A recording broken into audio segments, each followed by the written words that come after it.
नमस्कार, मैं अभिषेक कुमार आप सभी का स्वागत करता हूं रेलवे कैंपस यूट्यूब चैनल पे। तो आज हम लोग कैप्सूल सीरीज में कैप्सूल नंबर 2 देखने वाले हैं और हर एक कैप्सूल में आपका एक टॉपिक कंप्लीट किया जाएगा, जैसे मैंने आपको पहले भी कह रखा है स्टार्टिंग डेज से ही।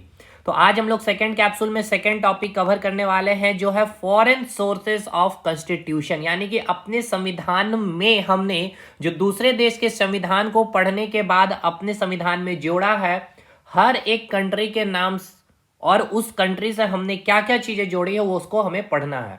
काफी इंपॉर्टेंट है। कैप्सूल 1 अगर आपने नहीं देखा है मेरे भाई, तो देखिए हमने बहुत शिद्दत से पहले संविधान सभा को खत्म किया कि संविधान सभा का कंसेप्ट आया क्यों, जितनी कमेटी है वो सब चीज आपको हमने करवा दिया है। तो सबसे पहले तो आपको देखना होगा क्लास 1 या फिर कहा जाए तो कैप्सूल 1। एनटीपीसी के जितने भी स्टूडेंट्स हैं ध्यान दीजिएगा आप। एसएससी सीजीएल के अगर आप स्टूडेंट्स हैं, बिहार एसएससी सीजीएल के स्टूडेंट्स हैं, बिहार दरोगा के स्टूडेंट्स हैं या फिर झारखंड दरोगा के स्टूडेंट हैं, इवन आप एक्साइज कांस्टेबल के तैयारी कर रहे हैं, फील्ड वर्कर की तैयारी कर रहे हैं, मोर देन सफिशिएंट है ये आपका सेशन। यहां से अब आपको देखिए एक बेनिफिट क्या मिलने वाली, ऐसी नहीं मैं फिर से कह रहा हूं कि कोई तोप चीजें मैं करवा रहा हूं आपके लिए। बस क्या किया जा रहा है, सिस्टमेटिक वे में, ठीक है ना, ये जो वर्ड है ना सिस्टमेटिक वे में चीजों को एक जगह प्रस्तुत कर दिया जा रहा है। इससे बाहर अब आपको पढ़ने की जरूरत नहीं है, जिसको आप 3 4 5 किताबें पढ़ने के बाद एक जगह कंटेंट को कलेक्ट करते हैं, जो एग्जैक्ट आपको याद होना चाहिए, जो आपके एग्जाम में फ्रीक्वेंटली पूछे जाते हैं, वो आपको यहां करके दिया जा रहा है। दूसरी बात, चीजों को समझा करके एक दूसरे टॉपिक से को रिलेट करके, जिससे आपको चीजें काफी समय तक याद रहेगी। जैसे आज अगर हम पढ़ेंगे विधि द्वारा स्थापित प्रक्रिया, हमने किस देश से लिए हैं, तो वो विधि द्वारा स्थापित प्रक्रिया का कंसेप्ट भी समझ लेंगे, विधि निर्माण की प्रक्रिया का भी कंसेप्ट समझेंगे, जुडिशियल रिव्यू यानी कि न्यायिक पुनरावलोकन क्या होता है, संसदीय प्रणाली क्या होता है, ये समझते हुए हम चीजों को कवर करेंगे। और जो लोग अभी तक ज्वाइन नहीं किए हैं, टेलीग्राम ग्रुप को ज्वाइन कर लीजिएगा, आपको लिंक दिया गया है कमेंट सेक्शन में, वहां से जाकर के ज्वाइन कर सकते हैं। बात रही पीडीएफ की, तो बहुत जल्द मैं आपको बतला दूंगा इसी टेलीग्राम ग्रुप में ही कि पीडीएफ आपको कैसे मिलेगी। कुछ क्लासेस कंटिन्यू हो जाने दीजिए, अभी कैप्सूल नंबर 2 ही है, थोड़ी कैप्सूल अधिक हो जाएगी तब मैं आपको बतलाऊंगा कि आपको पीडीएफ कैसे और कहां पर मिलेगी। तो ये ग्रुप जरूर से ज्वाइन कर लेना है आपको। चलिए, तो आज की क्लास हम लोग स्टार्ट करते हैं संविधान के स्रोत से, यानी कि सोर्स ऑफ कॉन्स्टिट्यूशन। चलिए पहले समझते हैं, जैसे कि कल हमने आपको क्या बतलाया था, कल हमने क्या पढ़ा था, तो कल हमने पढ़ा था संविधान सभा के बारे में। मतलब हमने जाना कि ये जो संविधान सभा का कंसेप्ट है, पहले समझिए कि हमारे ऊपर राज किसने किया, अंग्रेज ने, यानी कि ब्रिटेन ने हमारे ऊपर राज किए। तो हमने ब्रिटेन से क्या मांगा, संविधान सभा मांगा, ना कि हमने ये नहीं कहा कि हमें संविधान दे दीजिए। संविधान हम लोग निर्माण करेंगे, यानी हम भारतीय संविधान का निर्माण करेंगे, उसके लिए हमें संविधान सभा चाहिए। ये संविधान सभा में सारे सदस्य बैठेंगे, हमने देखा 389 सदस्य बैठे, इनका चुनाव हुआ, वो सारी प्रक्रियाएं हमने समझ लिया। तब जाके हमने क्या किया, इस यहाँ पे कई सारे मीटिंग हुई, टोटल कितने मीटिंग थी, 12 मीटिंग है, ठीक है ना, याद रखना ये सारा कुछ हमने कल करवाया है। कितने सेशन हुए हैं, 11 सेशन हुए हैं। कितने समय लगे थे, 2 साल 11 महीना 18 दिन का समय लगा है। कौन सा देश का संविधान सबसे पहला जहां पे लिखित संविधान पाया गया है, अलिखित संविधान, हमारा देश का संविधान लचीला कठोर, ये सब चीज हमने देख लिया। यानी हमने संविधान का निर्माण किया था या अंगीकृत जो हुआ हमारा कब, 26 नवंबर 1949 को, ठीक है। और 26 नवंबर संविधान दिवस मनाते हैं, और संविधान को लागू कब किया गया, 26 जनवरी 1950 में। क्लियर है यहां तक। लेकिन ये जो हमने संविधान जब तैयार किया, इसमें कल मैंने आपको बतलाया था डोमिनियन स्टेट के कंसेप्ट को। हाँ जी, जो डिकी बर्ड प्लान जो आया और एक माउंटबेटन प्लान आया, जिसके तहत भारत और पाकिस्तान को क्या कर दिया गया, विभाजित कर दिया गया था। लेकिन यहां पे क्या कहा गया था कि आप जब तक अपना संविधान का निर्माण नहीं कर लेते, तब तक आप जैसे देश में शासन करना चाहते हैं आप अपना शासन करिए, लेकिन आपका जो हेड है वो यहाँ का, यानी कि ब्रिटेन से जो चयन होकर गवर्नर जनरल आते हैं वही होंगे। तो इसे होता है कहते हैं डोमिनियन स्टेट का कंसेप्ट, ठीक है। आप शासन करिए, अगर आप कोई कानून बनाना चाहते हैं तो कानून बनाएंगे, जब इस फाइनल बिल पे सिग्नेचर किसका होगा, ये गवर्नर जनरल का, ठीक है। तो अब ये गवर्नर जनरल है किसका, ब्रिटेन का, अंग्रेज का। तो क्या ये भारतीय हित के लिए क्या वो कानून अगर सही है तो बनने देगा, नहीं देगा। तो इसको एक तरह से नाम देते हैं डोमिनियन स्टेट का। तो आप अपना संविधान बना लीजिए, संविधान तैयार कर लीजिए, इसके बाद आपको क्या कर दिया जाएगा, ये डोमिनियन स्टेट का दर्जा समाप्त कर दिया जाएगा। आप फिर अपना जो सर्वोच्च पद है या देश के जो मुखिया है या संवैधानिक जो प्रमुख है जैसे राष्ट्रपति, उनका आप चयन करिए, जैसे भी आप संविधान जो भी लिखेंगे। तो हमने संविधान में बहुत सारी बातें जो है 1935 का जो गवर्नमेंट ऑफ इंडिया एक्ट आया, उसमें जो भी चीजें थी उसका 70% अप्रॉक्स 70 से 75% हमने अपने संविधान में जोड़ा है। यानी कि यहां से जो कॉपी किया और यहां पे हमने पेस्ट किया 1935 का जो गवर्नमेंट ऑफ इंडिया एक्ट आया। लेकिन रेस्ट 25 से 30% जो हमारे संविधान में जो बातें लिखी गई, उसको हमने क्या किया, हमारे जो संविधान के जो निर्माता हैं उन्होंने सारे देश के, सोचिए, सारे देश के संविधान को पढ़ा, उसके बाद अपने देश की जो स्थिति है, जो परिस्थिति है, चाहे वो धार्मिक स्थिति हो, चाहे राजनीतिक स्थिति हो, चाहे भौगोलिक स्थिति हो, ये सारी स्थितियों के अकॉर्डिंग इन सारे देशों में जो बातें अच्छी लगी उसको हमने अपने संविधान में क्या किया, ऐड किया। तो कौन से देश से क्या क्या चीजें हमने अपने संविधान में ऐड किया है, ये हमें आज पढ़ना है। समझ में आ गया क्या पढ़ना है? सोर्स ऑफ कॉन्स्टिट्यूशन हम जब से बोल रहे हैं इसका मतलब क्या है, ये समझ में आ गया? ठीक है सर, चलिए। यानी कि जो हमारा संविधान तैयार हुआ है इसका स्रोत क्या है, मतलब हमने अपने संविधान में जो भी बातें लिखी है, वैसे ही प्रधानमंत्री के बारे में, क्या हमारा देश का एक प्रधानमंत्री होगा, हमारे देश में एक राष्ट्रपति होगा, हमारी जो न्यायपालिका वो एक स्वतंत्र होगी, हमारा एक मौलिक अधिकार होगा, ये सारी बातें कहां से ली है हमने, अपने संविधान में कहां से लिख दिया हमने, तो वो आपको जानना है और आपके एग्जाम में पूछा जाता है। चलिए भाई, तो सबसे पहले जो हमने अमेरिका से लिया है, वो अमेरिका से हमने क्या क्या चीजें ली है याद करना है एक एक करके। सबसे पहले न्यायिक पुनरावलोकन, very very important, judicial review. एक बार समझ लेते हैं कि ये जुडिशियल रिव्यू का मतलब क्या होता है। जैसे धीरे धीरे तो हम लोग पॉलिटी में कंसेप्ट बिल्डअप करते ही चले जाएंगे, आपको पता होना चाहिए संसद के बारे में, ठीक है ना। संसद से पहले मैं थोड़ा सा ही चीजों को और भी क्लियर करता हूं। जैसे कि सरकार है, ठीक है, सरकार के अगर बात की जाए तो 3 अंग तीन अंग कौन कौन सा है, एक है आपकी कार्यपालिका, एक है आपकी विधायिका और एक है आपकी न्यायपालिका। अगर इंग्लिश में बोला जाए तो इसका मतलब क्या है सर, कार्यपालिका का मतलब होता है एग्जीक्यूटिव, ठीक है, विधायिका का मतलब होता है लेजिस्लेचर और न्यायपालिका का मतलब हो गया आपका जुडिशियरी, ठीक है। तो अब ये कार्यपालिका, ये सरकार के 3 अंग है। अब रही बात ये कार्यपालिका और ये विधायिका जिसको आप बोल रहे हैं ना, ये जो विधायिका है ना, इसी को हम लोग नाम देते हैं संसद का। और ये संसद के भी 3 अंग है, या कहा जाए तो संसद के 3 भाग है, या 3 चीजों से मिलकर के संसद का निर्माण होता है। एक है आपका राष्ट्रपति, ठीक, इसके बाद है आपका लोकसभा, यानी कि 2 सदन है, लोकसभा यानी कि हाउस कहते हैं जिसे, लोकसभा, और एक है आपका राज्यसभा। समझिएगा, देखिए धीरे धीरे चीजों को हम पूरा फैमिलियर करने से पहले एक एक वर्ड अभी आप अगर सुनते चलेंगे, कार्यपालिका, विधायिका, न्यायपालिका, संसद, राष्ट्रपति, लोकसभा, राज्यसभा, तभी जाके भाई आपको इंटरेस्ट पैदा होगा। ये कैप्सूल सीरीज हो तो इसमें बहुत डिटेल भी नहीं कर सकते हम, ठीक है। तो कहने का क्या मतलब है मेरा, सरकार के कितने अंग है, 3 अंग है। एक है आपका कार्यपालिका एग्जीक्यूटिव, विधायिका लेजिस्लेचर, और एक आपकी न्यायपालिका जुडिशियरी। अब समझिए, ये जो आप विधायिका को जो देख रहे हैं, इस विधायिका का काम क्या है, पहले इसको समझिए। विधायिका का काम क्या है, कानून बनाना, ठीक है ना, कानून बनाना यानी कि विधि निर्माण करना। अब ये कानून बना लिया है विधायिका, तो इस कानून को लागू करने वाला कौन है, इस कानून को लागू करने वाला, इसका नाम ही कार्यपालिका, कार्यों का पालन करना, यानी कि लागू करने का काम कौन करेगा, ये कार्यपालिका करेगा। और रही बात जुडिशियरी, यानी जुडिशियली क्या करेगा, जुडिशियरी क्या करने वाला है, ये न्यायपालिका, कि आपने जो भी कानून बनाया है वो कानून की क्या करेगी, समीक्षा करने का काम आपकी न्यायपालिका करेगी, ठीक है। क्या करने का काम, समीक्षा करने का काम। अगर वो कानून देश के संविधान को अगर क्या किया जाता है, देश के संविधान के साथ छेड़छाड़ किया जाता है, देश के संविधान के बेसिक जो बातें लिखी गई है, जो मूल स्ट्रक्चर है, अगर उसका हनन करती है तो वो कानून को क्या कर सकती है, न्यायपालिका रद्द कर सकती है। इतना पावर है हमारे न्यायपालिका के पास। यहां तक चीजें समझ में आई। यानी कि ये जो विधायिका है इसे ही हम क्या करें, संसद, यानी कि ये संसद क्या करेगा भाई, जो विधायिका है उसी को तो हम संसद कर दिए, क्या करेगा, कानून बनाने का काम करेगा।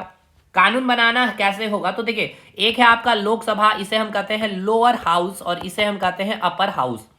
लोकसभा किसे कहेंगे समझिए, जहां पे बैठने वाले जो सांसद जिसको हम लोग देखें, यहां पे जो बैठते हैं उसको हम कहते हैं सांसद, या फिर इसे ही हम कहते हैं एमपी। यहां पर भी बैठने वाले यानी इस हाउस में बैठने वाले जो सदस्य हैं उसको हम लोग एमपी कहते हैं या फिर सांसद कहते हैं। लेकिन इसके बीच का अंतर को समझिए।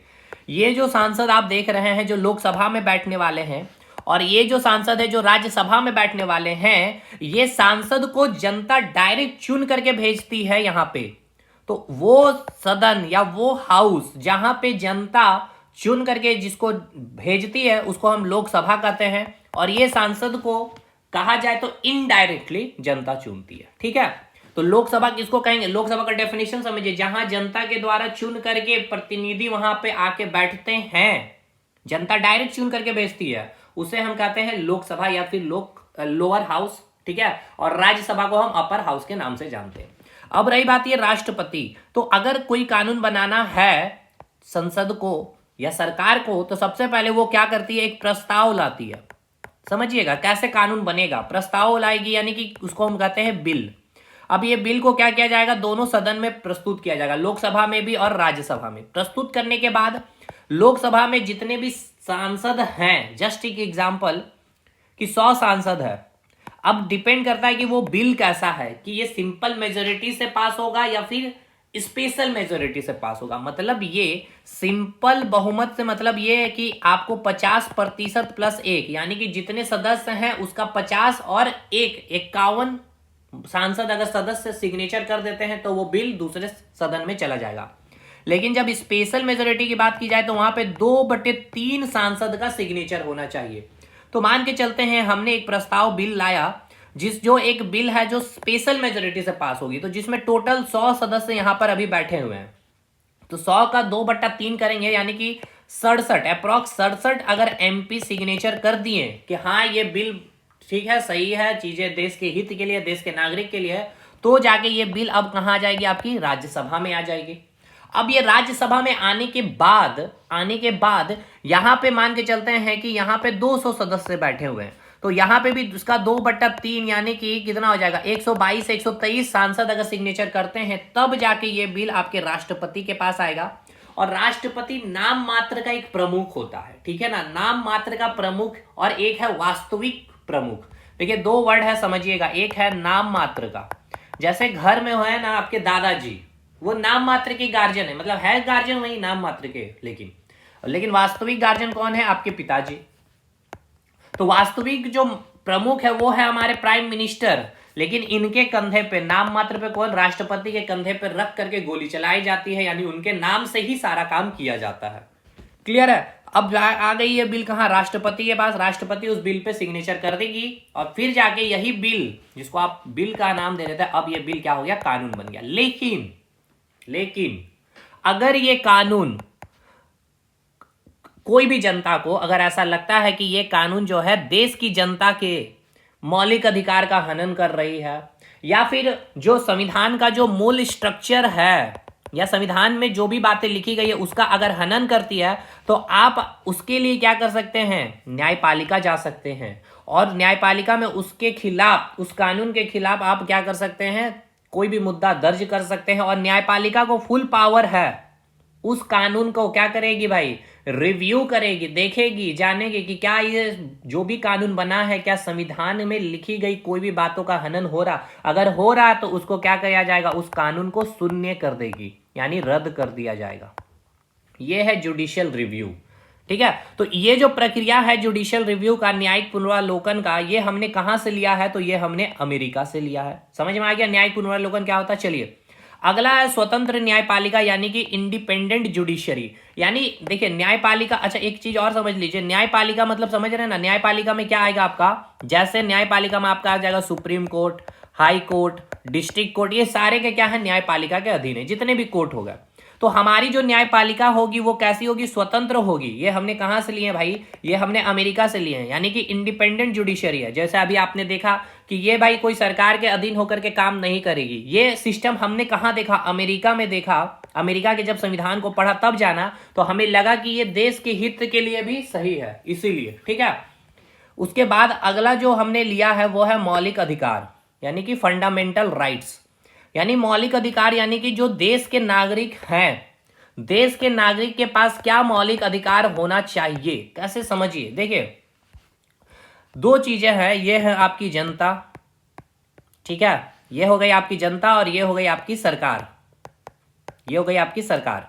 सरकार क्या चाहती है, सरकार चाहती है पावर, सरकार क्या चाहती है, पावर यानी कि शक्ति चाहती है, फुल पावर इनको मिल जाए, 100% अगर पावर इनको मिल जाएगी तो अब यही सरकार क्या करेगी, जो जनता के लिए, जनता के द्वारा, ये बोला गया ना भाई, of the people, for the people and by the people, लेकिन यही क्या होगी, अब यही जनता के द्वारा चुनी गई, जनता के बीच से चुनी गई, जनता के लिए चुनी गई, यही अब जनता के लिए क्या बन जाएगी, तानाशाह बन जाएगी, यानी कि तानाशाही करना स्टार्ट कर देगी, क्योंकि इसके पास फुल 100% पावर मिल गया। लेकिन अब यही नीचे आइए जनता के पास, जनता क्या चाहती है, जनता स्वतंत्रता चाहती है, जनता क्या चाहती है मेरे भाई, जनता फ्रीडम चाहती है। अगर जनता को फुल फ्रीडम मिल जाए 100%, तो भाई ये क्या करने लगेगी, अराजकता पूरे समाज में फैलाने लगेगी, अराजकता, असामाजिक तत्व जिसको कहते हैं, आप देश की जो संपत्ति है उसको नुकसान पहुंचाने लगेंगे, आप हिंसात्मक रूप ले सकते हैं, हिंसात्मक कई सारी गतिविधियां कर सकते हैं।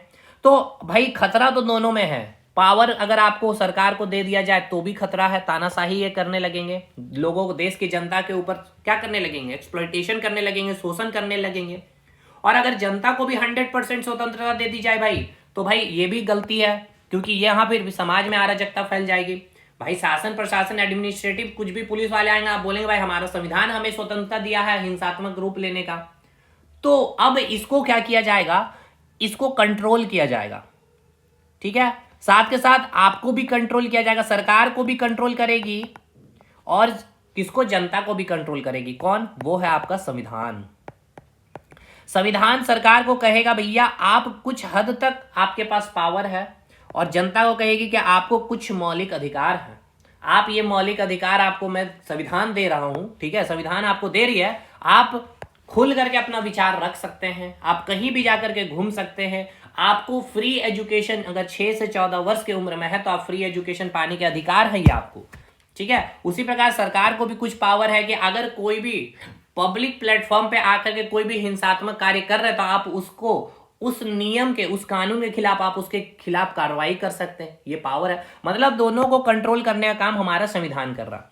तो इसी के संदर्भ में देखा जाए तो हमने जो मौलिक अधिकार लिए हैं ये अमेरिका से लिए हैं। क्लियर हो गया भाई, मौलिक अधिकार अमेरिका से लिए हैं। इसके बाद प्रस्तावना का विचार, यानी कि जो प्रियम्बल, यानी आइडियाज ऑफ प्रियम्बल, यानी कि प्रस्तावना, हम लोग आगे पढ़ने वाले। प्रस्तावना क्या है, प्रस्तावना को हम लोग उद्देशिका कहते हैं मेनली, ठीक है, प्रियम्बल जिसको कहते हैं। 13 दिसंबर का आपने क्लास किया होगा, तो 13 दिसंबर 1946 को पंडित जवाहरलाल नेहरू के द्वारा संविधान सभा में क्या किया गया था, उद्देशिका को प्रस्ताव क्या किया गया था, रखा गया था। वो क्या था, उसमें नेहरू जी ने लिखी थी कि हमारा संविधान कैसा होगा, और फाइनली संविधान सभा के सारे सदस्यों ने उस पर डिस्कशन किया, उस उद्देशिका को पढ़ा, और फाइनली 22 जनवरी 1947 को उसको क्या किया गया, पारित किया गया। वही उद्देशिका आज हम प्रस्तावना के नाम से जानते हैं। तो जो प्रस्तावना का जो विचार है, यानी कि जो हमारी प्रस्तावना है, प्रस्तावना में क्या लिखा गया, हम भारत के लोग, हम भारत को संप्रभुता, समाजवाद, लोकतंत्र, गणराज्य ये बनाना है, न्याय, स्वतंत्रता, समता, अखंडता, एकता की बात की है गई है हमारे संविधान को प्रस्तावना में। तो ये प्रस्तावना का जो विचार है ये हमने अमेरिका से लिया। अब इसके बाद एक क्वेश्चन पूछा जाता है कि प्रस्तावना की भाषा हमने कहां से ली है, तो वो आपको आगे मैं बतलाऊंगा, ऑस्ट्रेलिया से। यहां तक याद हो गया। राष्ट्रपति पर महाभियोग, देखिए एक प्रोसेस है राष्ट्रपति को हटाने का, यानी कि राष्ट्रपति, देखिए एक चीज को समझिए, आर्टिकल 361 क्या है, राष्ट्रपति और गवर्नर को एक स्पेशल कहा जाए तो यहां पे अपवाद है कि अगर आप राष्ट्रपति हैं या फिर गवर्नर है तो आपको कभी भी जेल नहीं भेजा जाएगा। दूसरा, आपके खिलाफ कोई भी मुकदमा न्यायालय में नहीं चलेगा, ये आर्टिकल 361 के तहत। तो अगर लेकिन आप राष्ट्रपति पद के होते हुए अगर आप कोई देश के हित के खिलाफ अगर कोई काम करते हैं, असंवैधानिक कार्य कोई काम करते हैं, तो आपको राष्ट्रपति के पद से हटाया जा सकता है। अभी तक ऐसा हुआ नहीं है भाई, और हटाने की प्रक्रिया इतनी आसान भी नहीं है। इसको हटाने के लिए सबसे पहले आपको राष्ट्रपति को पहले नोटिस भेजना होगा, इसके बाद वो प्रस्ताव यानी उस बिल को दोनों सदन से स्पेशल मेजोरिटी से पास कराना होगा, यानी कि 2/3 बहुमत से पास कराना होगा। उसके बाद जाकर के राष्ट्रपति को हटाया जाता। तो ये एक प्रोसेस है जिसको हम लोग कहते हैं महाभियोग, समझ में आया, इम्पीचमेंट। तो ये हमने अमेरिका से लिया है। इसके बाद वित्तीय आपातकाल यानी कि फाइनेंशियल इमरजेंसी। जैसे वित्तीय आपातकाल यानी कि देश जो है आर्थिक मुसीबत से जब जूझ रही होगी तब वहां पे राष्ट्रपति जो है वित्तीय आपातकाल की घोषणा कर सकती है। तो ये फाइनेंशियल इमरजेंसी हमने अमेरिका से लिया है। प्रस्तावना का जो पहला या फिर कहा जाए जो पहली शब्द या फिर संविधान का जो स्रोत है हम भारत के लोग हैं। समझिएगा ये क्वेश्चन पूछा गया, संविधान का स्रोत क्या है। संविधान का स्रोत मतलब कि संविधान बोल क्या रहा है, किससे बना है, पूरा देश के लोगों से ही संविधान है ये, ठीक है ना, यानी हम भारत के लोग। तो ये we the people of India, और ये हमने अमेरिका से लिया। आप अमेरिका की जब प्रस्तावना को पढ़ेंगे तो वहां पर भी लिखा गया है we the people of America, यानी हम अमेरिका के लोग, ठीक है। चलिए आगे, जो वाइस प्रेसिडेंट का जो पद है यानी पोस्ट ऑफ वाइस प्रेसिडेंट, उपराष्ट्रपति का जो पद है, ये भी हमने यूएसए से लिया है। एक चीज याद रखिएगा, समझिएगा, जैसे कि हम लोगों के जो संविधान में बातें जो लिखी गई है कि अगर प्रेसिडेंट की जो टेन्योर है 5 साल है, ठीक है ना, मान के चलते हैं 5 साल, इसको हटाइए, ऐसे मत समझिए। मान लेते हैं कि प्रेसिडेंट का जो अभी इलेक्शन हुआ 2024 में, ठीक, अब ये रिटायरमेंट इनका कब होगा, 2029 में। अब इसी बीच में ये क्या कि रिजाइन दे दिए हैं या डेथ हो गया, कोई भी कारणवश अब ये पद क्या हो गया, खत्म हो गया, ठीक है। अभी प्रेसिडेंट का पद कौन देखेगा, उपराष्ट्रपति देखेगा, और 6 महीने के अंदर हमें फिर प्रेसिडेंट का इलेक्शन भी करा लेना। लेकिन अगर आप अमेरिका में जब देखेंगे, वहां का जब आप संविधान पढ़ते हैं तो वहां पे टेन्योर कितना है, 4 साल का होता है प्रेसिडेंट का। तो अगर 2024 में कोई बना है तो 2028 तक ये रहेगा, लेकिन बीच में 2026 में ही यहाँ के प्रेसिडेंट क्या हुए, रिजाइन दे दिए या फिर डेथ हो गए, किसी भी कारणवश पद खाली हो गया, तो अभी 2 साल बच गया है। तो अब ये 2 साल के लिए क्या लगता है, अब ये 2 साल कौन रहेगा प्रेसिडेंट, इसके लिए क्या इलेक्शन होगा, नहीं। अब ये 2 साल यानी कि 2026 से लेके के 2028 तक जो वहां के वाइस प्रेसिडेंट है वही क्या बन जाएगा, प्रेसिडेंट बन जाएगा, और फिर 2028 में वहां प्रेसिडेंट का इलेक्शन होगा, समझ में आए। लेकिन भारत में क्या है, 6 महीने के अंदर अंदर प्रेसिडेंट का इलेक्शन करा दिया जाएगा, और यहाँ पे जो बनेगा अब उस 2026 में जैसे बनेगा तो ये अब 5 साल तक रहेगा, 2031 तक। लेकिन यहाँ पे क्या भाई, ये जो 2 साल बचा हुआ था ये उपराष्ट्रपति प्रेसिडेंट बन जाएगा, और फिर 28 में इलेक्शन होगा, और जो जीतेगा वो फर्दर 4 साल के लिए रहेगा, समझे। तो ये देखिए हमने ये मैंने क्यों बताया पता आपको, मैंने आपको ये बतलाना चाहा यहाँ के माध्यम से। आप सोच रहे होंगे कि भाई हमारा संविधान पूरा तो कॉपी पेस्ट ही है, नहीं है यार, कॉपी पेस्ट है नो डाउट, लेकिन हमने उसके नेचर को बदला है। क्यों बदला है, हमने दूसरे देश में चीजों को देखा, वहां पे पहले से चीजें फॉलो हो रही थी, तो हमने देखा कि इसके क्या पॉजिटिव इफेक्ट है, क्या नेगेटिव इफेक्ट है, और अपने देश की जो परिस्थिति है उसके अनुसार, क्योंकि हमने कई सालों तक, ठीक है ना, क्या किए भाई, तानाशाही की सरकार हमने देखी है, अंग्रेजों की देखी भाई, अंग्रेजों ने, तो हम भाई बड़े ही पहले से ही बोलता जाता है ना, जो पहले से चोट खा लिया होता तो वो एक एक कदम भी सोच सोच के चलता है। तो हमारे संविधान के निर्माता ने बहुत सोच सोच करके अपने संविधान का निर्माण किया है, क्योंकि हमने बहुत सालों तक हमें लूटा गया, तानाशाही हमने देखी है सरकार की, तो सारी चीजें हमने ध्यान में रख करके अपने संविधान में जोड़ा। हाँ, दूसरे देशों से लिया, लेकिन उसकी जो नेचर है, उसकी जो प्रक्रिया है, उसकी जो प्रोसेस है, उसको हमने अपने देश में जब इंप्लीमेंट किया तो कुछ बदलाव किया है। आपको बहुत सारी चीजें मिलेगी जब आप पढ़ेंगे डेप्थ में जाके, अच्छे से एग्जामिनेशन लेवल पे, पीसीएस लेवल पे, यूपीएससी लेवल मेंस लिखना होता है तब, जैसे जेपीएससी बीपीएससी में मैं करवा भी रहा हूं। आगे बढ़ते हैं, संविधान की सर्वोच्चता यानी कि सुप्रीमेसी ऑफ कॉन्स्टिट्यूशन। कहने का क्या मतलब है सर, कि यहां पे आपने क्या देखा, कार्यपालिका, विधायिका, न्यायपालिका, भैया इससे भी सबसे ऊपर कौन है, हमारे अकॉर्डिंग संविधान है, ठीक है ना, हमारे ऊपर कौन है, संविधान है। अच्छा संविधान क्या है समझ में आता है, संविधान एक विधिक दस्तावेज है, एक विधिक दस्तावेज है, यानी कि एक नियम, सारी नियम इसमें लिखी गई है संविधान में, ठीक है। अब इस नियम से ऊपर कोई नियम नहीं होगा, इसके नीचे ही कोई भी नियम जो बनेगी इसके नीचे ही बनेगी और इसके दायरे में ही बनेगी, समझ में आया ना। संविधान क्या है, एक विधिक दस्तावेज है, एक लीगल डॉक्यूमेंट है जिसमें सारी नियम कानून लिखी गई है, और ये देश का सर्वोच्च नियम होगा, इसके अंडर ही कोई नियम बनेगा और इसके अकॉर्डिंग नियम बनेगी, समझ में आया। तो आपकी कार्यपालिका, विधायिका सर्वोच्च नहीं है, न्यायपालिका सुप्रीम कोर्ट या हाई कोर्ट, भैया ये सब सर्वोच्च नहीं है।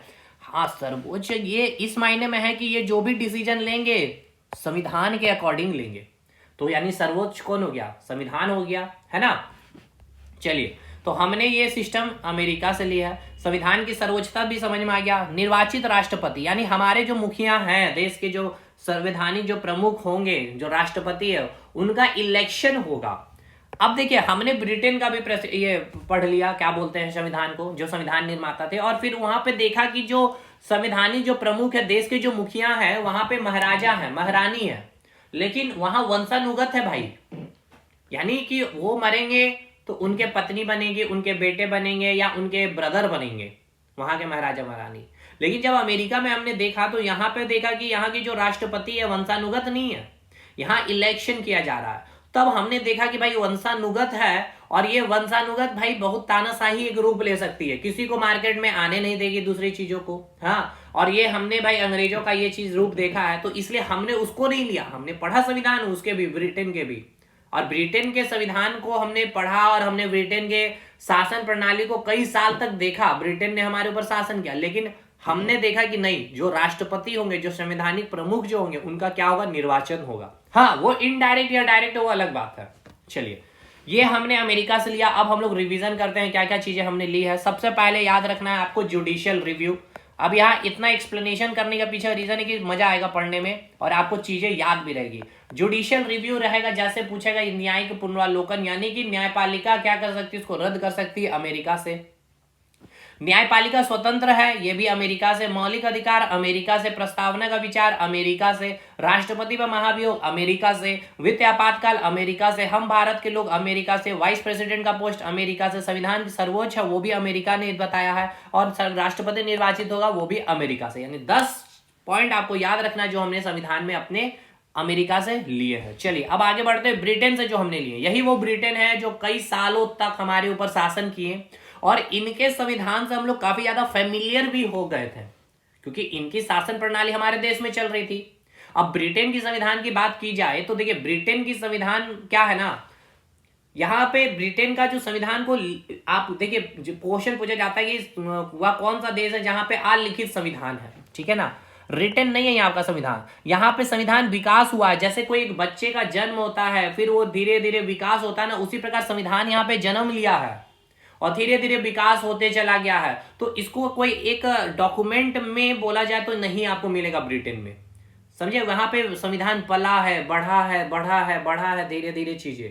और हमने क्या किया, ब्रिटेन के संविधान को पढ़ा, वहां के देखा कि उस संविधान में जो जो चीजें वहां फॉलो हो रही है उसकी क्या इंपैक्ट पड़ रही है। वहां पे तो वो जन्म हो रहा है, जैसे कि हम लोग अभी जन्म लिए तो हम लोग कुछ अच्छी भी चीजें करेंगे, खराब भी करेंगे, तो फिर हम उस खराब को सुधारेंगे। लेकिन भारत ने क्या किया, देखा कि वो खराब चीज है, जान रहे कि उस संविधान में ब्रिटेन में वो खराब चीज, तो उसको हम लेंगे नहीं। तो भाई ब्रिटेन में वो संविधान जन्म ही लिया, तो वहां अच्छा खराब दोनों चीज हो सकता है, ठीक है ना, समझिए चीजें।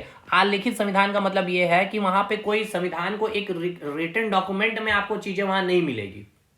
अब ब्रिटेन एक गणतांत्रिक राज्य नहीं है, हाँ वो लोकतांत्रिक राज्य जरूर है, लेकिन गणतांत्रिक राज्य नहीं है। वहां पे महाराजा महारानी का कंसेप्ट चलता है, वंशानुगत वहां चीजें चलती है। चलिए, तो हमने वहां से क्या क्या लिया है, सबसे पहले सिंगल सिटीजनशिप लिया। अब समझिएगा, एकल नागरिकता कहने का मतलब ये कि हमने अमेरिका का भी संविधान पढ़ा, तो वहां देखा कि आपको अमेरिका का भी एक नागरिकता चाहिए, और आप वहां जैसे कनाडा में रह रहे हो तो कनाडा की भी नागरिक, वहां डुअल सिटीजनशिप चलती है। लेकिन जब ब्रिटेन देखा तो ब्रिटेन में हमें सही लगा कि नहीं, सिंगल सिटीजनशिप ही सही है, तो हमने एकल नागरिकता लिया है। बाकी आगे सिटीजनशिप के बारे में पढ़ेंगे। संसद प्रणाली यानी कि पार्लियामेंट्री सिस्टम, संसद प्रणाली यानी कि पार्लियामेंट्री सिस्टम कहने का मतलब अब ये बहुत डिटेल है। जैसे कि संसद के बारे में मैंने आपको बताया है कि यहाँ पे इसके 3 अंग होंगे, राष्ट्रपति भी इसका अंग होगा, लोकसभा और राज्यसभा होगा, ठीक है। संसद काम क्या करेगा, कानून बनाएगा। और समझिए, ये जो लोकसभा में बैठने वाला जो एमपी है, यही एमपी क्या करने वाला है, ये कार्यपालिका यानी कि कानून को लागू कराने वाला भी यही होगा, या यही क्या है आपका, यही कार्यपालिका में एग्जीक्यूटिव में बैठने वाला, समझ में आया। तो ये दोनों के बीच में भारत में देखेंगे तो कार्यपालिका और विधायक के बीच एक संबंध है, राजनीतिक समरूपता मिलेगी, क्योंकि यहाँ पे जो कानून बनाने वाला जो व्यक्ति है वही तो यहाँ पे बैठ भी रहा, तो राजनीतिक समरूपता भी मिलेगी, इनके बीच संबंध भी मिलेगा कार्यपालिका विधायिका के बीच में। ये सब स्टेटमेंट बेस्ड क्वेश्चन आपके एग्जाम में बन सकते हैं। आगे आइए, विधि निर्माण की प्रक्रिया यानी कि लॉ मेकिंग प्रोसीड्यूर। देखिए, विधि निर्माण की प्रक्रिया क्या है, और एक है आपका विधि द्वारा स्थापित प्रक्रिया। 2 वर्ड है, इस दोनों वर्ड पे आपको जो डाउट है मैं आपको क्लियर कर देता हूं। पहले विधि द्वारा स्थापित प्रक्रिया। देखिए एक है आपका विधि द्वारा स्थापित प्रक्रिया, ये हमने जापान से लिया। तो चलिए इसको भी समझ लेते हैं पहले। प्रोसीड्योर स्टैब्लिश्ड बाय लॉ, यानी कि विधि द्वारा स्थापित प्रक्रिया क्या होता है, और एक है आपका विधि निर्माण की प्रक्रिया, ये क्या होता है इसको समझिए। देखिए ब्रिटेन से हमने क्या लिया है समझिएगा, ब्रिटेन से हमने लिया है विधि निर्माण की प्रक्रिया, लॉ मेकिंग प्रोसीड्यूर। और जापान से हमने क्या लिया है, जापान से हमने लिया है विधि द्वारा स्थापित प्रक्रिया। अब इसका अर्थ समझिए, विधि द्वारा स्थापित प्रक्रिया का मतलब क्या होता है, विधि द्वारा स्थापित प्रक्रिया, ठीक है, विधि द्वारा स्थापित प्रक्रिया। इसका कहने का क्या मतलब है, जो हमने जापान से लिया है इसका मतलब क्या है समझिए। इसका मतलब बहुत स्टूडेंट समझते नहीं, रट लेते। इसका मतलब ये है कि हमारे देश में कोई भी प्रोसेस होगी, ठीक है ना, हमारे देश में कोई भी प्रक्रिया अगर होगी, ठीक है ना, वो प्रक्रिया क्या होगी, कुछ ऐसे हैं जो लॉ से बनाए जाएंगे, कोई एक कानून से जो लॉ से बनाया जाएगा। जैसे कि फॉर्म आप भरते हैं, ठीक है ना, तो एक प्रक्रिया है, तो ये प्रक्रिया आपका एक कानून में मेंशन होगा। यानी कि कोई भी प्रक्रिया अगर है तो वो प्रक्रिया को क्या किया जाएगा, विधि द्वारा स्थापित किया जाएगा। समझ में आया, ये है विधि द्वारा स्थापित प्रक्रिया। मतलब हमारे देश में अगर कोई भी प्रोसेस चल रही है, कोई भी प्रक्रिया चल रही है, तो वो कैसे चल रही है, उसके लिए सबसे पहले एक कानून बना है, वो कानून के द्वारा वो प्रक्रिया को स्टैब्लिश्ड किया गया है। ये जापान से हमने लिया है। लेकिन जो ब्रिटेन से आपने लिया है विधि निर्माण की प्रक्रिया, देखिए विधि निर्माण की जो प्रक्रिया ये लिया, इसका मतलब क्या समझिए, विधि निर्माण की प्रक्रिया मतलब क्या है, विधि निर्माण की प्रक्रिया मतलब ये है कि कोई भी विधि मतलब लॉ या कानून, तो अगर आप कोई भी कानून बना रहे हैं तो कानून अगर, देखिए समझिए कानून बनता कैसे है। अभी मैंने आपको बताया कि हमारे देश में कोई भी कानून जो बनता है सबसे पहले उसको क्या किया जाता है, उसका एक बिल लाया जाता है, ठीक है, उस बिल को लोकसभा राज्यसभा में प्रस्तुत किया जाता है, फिर उसको क्या किया जाता है, प्रेसिडेंट सिग्नेचर कर देते हैं, तब जाके वो क्या बनता है, एक्ट बनता है। तो ये क्या एक प्रोसेस है, लोकसभा में आया बिल, राज्यसभा में आया, देन प्रेसिडेंट सिग्नेचर, तो ये क्या है, एक प्रोसेस है। तो वही जो विधि जो बनेगा, विधि निर्माण की एक प्रक्रिया है, ये हमने क्या लिया भाई, ये हमने ब्रिटेन से लिया। आप ऐसा ही कोई कानून नहीं बना लेंगे, सरकार ऐसा ही कानून नहीं बनाएगी, वही बात यहाँ पे लिखी गई, विधि निर्माण की प्रक्रिया है, यानी कि लॉ मेकिंग प्रोसीड्यूर। समझ में आ गया। और जापान से हमने लिया कि कोई भी अगर प्रोसेस है तो उसको कैसे बनाया जाएगा, उस प्रोसेस को एक कानून के तहत बनाया जाएगा, स्टैब्लिश किया जाएगा। प्रधानमंत्री का पद हमने ब्रिटेन से लिया है। चलिए आगे, अटॉर्नी जनरल हमने ब्रिटेन से लिया। विधि का शासन यानी कि रूल ऑफ लॉ, यानी कि हम जो शासन करेंगे कानून के अकॉर्डिंग शासन करेंगे, ठीक है ना, ऐसा नहीं तानाशाही करेंगे। पार्लियामेंट्री प्रिविलेज, संसदीय को कुछ संसद को कुछ विशेषाधिकार भी दिया जाता है। जैसे देखेंगे कि संसद चाहे, यानी कि संसद चाहे तो राज्य सरकार को क्या किया जा सकता है, अपने अधीन ले सकती है, कुछ विशेषाधिकार है। न्यायिक रीट यानी कि जुडिशरी रीट, देखिए जब आप पढ़ेंगे आगे तो आपको पता चलेगा कि आपको सुप्रीम कोर्ट को 5 रीट है जारी करने की, उसके प्रकार हाई कोर्ट के पास 5 रीट है। तो ये सब आगे पढ़ेंगे तो समझ में आएगा, बस अभी इतना याद रखिएगा। आगे बढ़ते हैं, फटाफट खत्म करते हैं। कनाडा से हमने क्या क्या लिया है, संघीय व्यवस्था। संघीय व्यवस्था यानी कि फेडरलिज्म। संघीय व्यवस्था मतलब क्या है, देखिए संघ व्यवस्था कहने का मतलब है कि जैसे हमारे देश में बात किया जाए तो एक भारत हो गया, संघ हो गया, और कई सारे क्या है, राज्य है, ठीक है ना। तो संघ और राज्य दोनों है। संघात्मक व्यवस्था मतलब कि संघ और राज्य दोनों होगा वहां पे। और एक होता है एकात्मक व्यवस्था, यानी कि वहां पे राज्य का कोई, मतलब जैसे कि देखिए संघ में केंद्र सरकार है, यहाँ पे क्या राज्य सरकार है, लेकिन कहीं ना कहीं एक विशेषाधिकार में हमने लिखा कि मेन जो अधिकार है वो किसके पास, संसद के पास है। और एकात्मक जो है बहुत सारे कंट्री में है, वहां पे राज्य का कोई कंसेप्ट नहीं है। यानी कि जो समझिए क्या है इसका मतलब, संघात्मक समझा ही दे रहा हूं। जैसे ये भारत है आपका, ठीक है, तो भारत में बहुत सारे राज्य हैं। मान के चलते हैं कि यहाँ पे सरकार किसकी है, बीजेपी की है। अब राज्य में भी क्या है भाई, बीजेपी की सरकार है, नहीं, यहाँ पे इलेक्शन है, अलग अलग राज्य सरकार है। हाँ ये है कि संसद को पावर है कि वहां के राज्य सरकार को क्या किया जा सकता है, राज्य को क्या किया जा सकता है, अपने अंदर ले सकती है। लेकिन एक व्यवस्था एकात्मक, यहाँ क्या है कि अगर यहाँ पे बीजेपी है केंद्र में तो यहाँ पे बीजेपी की सरकार, यहाँ पे बीजेपी की सरकार, यहाँ पे बीजेपी की सरकार, यहाँ पे बीजेपी की सरकार होगी, जिससे क्या होगी कि केंद्र में बीजेपी है तो यहाँ पे भी बीजेपी बैठेगी, जिससे अच्छा यहाँ पे क्या होगा, संबंध रहेगा और देश विकास करेगा। ये एकात्मक का विचार, ये एकात्मक व्यवस्था का मैं विचार बता रहा हूँ। लेकिन संघात्मक का अर्थ यह है कि यहाँ पे संघ का और राज्य का एक अलग सरकार होगी।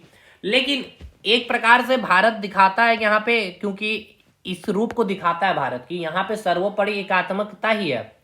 हाँ संघात्मक हम लोग हैं, लेकिन हमारी विचारधारा एकात्मक पे ज्यादा है। जैसे कि अगर आप, अब जैसे ऐसा भी तो हो सकता है ना, ये राज बोल दे भाई कि हम, अब ये राज तो नहीं बोल सकती ऐसी। जैसे कि आपने देखा क्या, कश्मीर को आर्टिकल 370 के तहत सरकार ने क्या किया भाई, बिना विधानसभा, वहां के विधानसभा में कोई भी बिल प्रस्ताव किए, इसको क्या कर दिया, यूनियन टेरिटरी घोषित कर दिया गया। तो ये बात फिर सुप्रीम कोर्ट में भी गई, सुप्रीम कोर्ट ने भी पूरा यहाँ पे बात सुनाई सरकार को कि ये आप नहीं कर सकते हैं, बिल बिना वहां के विधानसभा में बिल रखे हुए, वहां से पास हुए, आप उसको कैसे हटा दिए। लेकिन फिर सुप्रीम कोर्ट ने यही जजमेंट दिया कि वहां पे एक अलग संविधान है, एक देश में दो संविधान, ये भी गलत है, तो उसके अकॉर्डिंग ये ठीक है। लेकिन अगर झारखंड स्टेट को चाहिए, संसद बीजेपी सरकार, यानी कि संसद में जो भी सरकार है, कि झारखंड को क्या किया जाए भाई, झारखंड को मतलब कि अगर यहाँ पे जो झारखंड स्टेट चाहे कि हम भाई एक अलग देश घोषित कर लें, तो ये नहीं कर सकती है। संसद के अधीन ही ये कार्य करेगी। ये एकात्मक रूप सरकार यानी कि रूप दिखाता है भारत।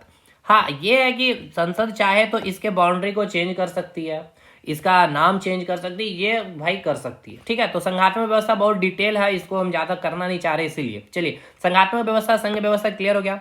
रेसिडुअल पावर, अवशिष्ट शक्तियां। इसके बाद राज्यपाल की जो नियुक्ति है, पोस्ट ऑफ गवर्नर, अर्ध संघात्मक सरकार और राज्यों की तुलना में सशक्त केंद्र। देखिए, powerful centre in comparison of state, यानी कि जो सेंटर है वो अधिक पावरफुल होता है कंपैरिजन टू राज्य। ये हमने कनाडा से लिया है। अब आगे बात करेंगे ऑस्ट्रेलिया से हमने क्या क्या चीजें लिया। ऑस्ट्रेलिया से हमने प्रस्तावना की जो भाषा है, देखिए मैंने बताया प्रस्तावना का विचार हमने अमेरिका से लिया, भाषा हमने ऑस्ट्रेलिया से लिया है। समवर्ती सूची, कंकरेंट लिस्ट हमने ऑस्ट्रेलिया से लिया। संयुक्त अधिवेशन, ज्वाइंट सेशन हमने ऑस्ट्रेलिया से लिया है। केंद्र राज्य के बीच संबंध यानी कि relationship between union and state, संसदीय विशेषाधिकार और रूल्स ऑफ यानी व्यापार के जो नियम है, ये हमने ऑस्ट्रेलिया से लिए। देखिए एक चीज समझिए, दो प्रकार की तीन सूची होती है, एक है आपका संघ सूची, ठीक है, एक है आपका राज्य सूची और एक है आपका कंकरेंट लिस्ट। संघ सूची में कुछ सब्जेक्ट है, ठीक है, जैसे टैक्स के ऊपर कोई कानून बनाना है, नागरिकता के ऊपर कोई कानून बनाना है, आतंकवाद के ऊपर कोई कानून बनाना, तो ये संघ सरकार करेगी। राज्य सरकार को कुछ विषय दिया गया, जैसे कि अगर आपको शिक्षा के ऊपर कोई कानून बनाना है, कोई जैसे कि नशीली पदार्थ के ऊपर आपको कानून बनाना है, लैंड के ऊपर कानून बनाना है, तो आप बना सकते हैं। कंकरेंट लिस्ट में कुछ ऐसा सब्जेक्ट रखा गया है जिसमें संघ सरकार भी डिसीजन ले सकती है, राज्य सरकार भी डिसीजन ले सकती है। जैसे कि मान लेते हैं कि साइबर क्राइम से रिलेटेड अगर कोई डिसीजन लेनी है, संघ सरकार ने भी डिसीजन दिया, राज्य सरकार ने दिया, लेकिन संघ सरकार को लगा नहीं, राज्य सरकार का जो डिसीजन सही नहीं है, तो भाई यहाँ पे सुप्रीमेशी थोड़ा पावरफुल होता है संघ सरकार, तो संघ सरकार के द्वारा यहाँ पे साइबर क्राइम से रिलेटेड कानून बनेगी। और एक है आपका रेसिडुअल पावर, जो कुछ सूची, इसमें क्या किया जाता है, कुछ चीजें रख दी गई है विषय, जिस पर केवल और केवल संघ सरकार ही कानून बनाएगी। तो ये रेसिडुअल के बारे में मैंने बताया, हमने कहां से लिया भाई, ये हमने कनाडा से लिया है। और ये समवर्ती सूची आपने समझ में आएगा, ये हम लोग आगे पढ़ेंगे कि समवर्ती सूची में कौन कौन विषय है, कितने विषय हैं, ये सारा चीज पढ़ेंगे। ये सब हो गया। ज्वाइंट सेशन यानी कि जब भी कोई देश में कोई भी ऐसी सिचुएशन आ जाए, कोई आपदा आ जाए, कोई भी घटना घट जाए, तो उसके लिए हम लोग क्या करते हैं, एक सरकार, मतलब जो सरकार के बीच में कोई भी अगर ऐसा हो जाए, जैसे कि मान लेते हैं कि कोई दल बदल का कुछ भी ऐसा सिस्टम हुआ कि कोई नेता दूसरे पार्टी में चल गया, तो उसके लिए एक सेशन बुलाया जाता है जिसको हम लोग ज्वाइंट सेशन करते हैं। आगे हम लोग करेंगे आर्टिकल 108 के अकॉर्डिंग ये सारी चीजें। रूल्स से हमने क्या लिया, वेरी वेरी इंपॉर्टेंट है, मौलिक कर्तव्य लिए हैं। और प्रस्तावना में जो लिखित 3 न्याय है, आगे पढ़ेंगे प्रस्तावना हो, सामाजिक न्याय, उसके बाद आर्थिक न्याय, इकोनॉमिकल जस्टिस हो गया, पॉलिटिकल जस्टिस हो गया, और ये सोशलिस्ट जस्टिस हमने रूस से लिया है। जापान से मैंने बता दिया, जर्मनी से हमने लिया आपातकाल के दौरान मौलिक अधिकार। अब मतलब आपको पूछा जाता है कि आपातकाल जैसे ही अगर लगेगी, ठीक है ना, राष्ट्रीय आपातकाल के दौरान कौन सी आर्टिकल 19 सबसे पहले खत्म किया जाएगा, आर्टिकल 21 और आर्टिकल 20 आपका नहीं खत्म होगा आपातकाल के दौरान। ये सब पढ़ लेंगे हम लोग फंडामेंटल राइट्स में। आपातकाल के दौरान राष्ट्रपति की क्या जो शक्तियां है उसके बारे आपने जर्मनी से लिया है। फिर साउथ अफ्रीका में हमने लिया संविधान में संशोधन करना। तो जैसे संविधान का निर्माण कब हुआ भाई, 26 संविधान का निर्माण तो 26 जनवरी 1950 में लागू कर दिया गया।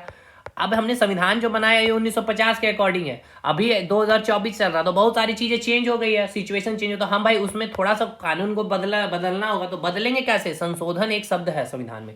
तो ये हमने प्रक्रिया कहाँ देखी, साउथ अफ्रीका में। तो साउथ अफ्रीका से हमने अपने संविधान में जोड़ा है संविधान संशोधन। तो ये पूछता है, बहुत इंपॉर्टेंट है संविधान संशोधन। आर्टिकल 368 में मेंशन किया गया है, प्रावधान है कि संसद जो है चाहे तो संविधान में संशोधन कर सकती है। राज्यसभा के सदस्यों का निर्वाचन यानी कि election of member of Rajya Sabha, Rajya Sabha में जो भी मेंबर का इलेक्शन होगा वो हमने साउथ अफ्रीका से लिया है। फ्रांस से हमने स्वतंत्रता, समानता, बंधुत्व सब जो प्रस्तावना में लिखा गया है हमने फ्रांस से लिया है। गणतंत्र राज्य का जो विचार है, आइडिया ऑफ रिपब्लिक स्टेट, गणतंत्र का मैंने मतलब समझा दिया कि जो संवैधानिक प्रमुख है उसका क्या होगा, निर्वाचन होगा, ये हमने फ्रांस से लिया है। आयरलैंड से वेरी वेरी इंपॉर्टेंट, नीति निदेशक था तो डीपीएसपी। राष्ट्रपति का निर्वाचन मंडल का मतलब राष्ट्रपति का जो चुनाव में कौन कौन पार्टिसिपेट करेंगे, वो निर्वाचन मंडल हमने कहाँ से लिया, आयरलैंड से लिया। राज्यसभा में जो 12 सदस्यों को नॉमिनेट किया जाता है, मनोनीत किया जाता है, वो हमने आयरलैंड से लिया है। इलेक्शन प्रोसेस ऑफ प्रेसिडेंट यानी कि राष्ट्रपति का जो निर्वाचन की जो प्रक्रिया, वो भी हमने आयरलैंड से लिया है। 1935 का एक्ट सबसे बड़ा स्रोत है हमारे संविधान का, 1935 का एक्ट ही, ये आपके एग्जाम में पूछा जाता है। तो ये हो गया भाई आज आपका कैप्सूल 2 में पूरा सोर्सेज ऑफ कॉन्स्टिट्यूशन। होप तो आपको पूरा याद हो गया होगा। पीडीएफ के लिए ये ग्रुप को ज्वाइन कर लेना है, मैं आपको बताऊंगा कि यहाँ पे कब आपको पीडीएफ डाली जाएगी, ठीक है। तो ये आप बने रहिएगा, यहाँ पे अपडेट रहिएगा सारी चीजें। बेसिक साइंस, इंजीनियरिंग, ड्राइंग चल रही है, जीके की क्लासेस चल रही है, एनटीपीसी के लिए मैथ्स रीजनिंग का क्लास चल रहा है, एलपी का सारा मैथ्स सर ने करवा दिया, अभी आरपीएफ का जो पेपर हुआ वो सारा कराया जाएगा। तो बने रहिएगा चैनल पे और सपोर्ट जरूर करिएगा। मिलते हैं हम लोग नेक्स्ट वीडियो में, तब तक के लिए धन्यवाद।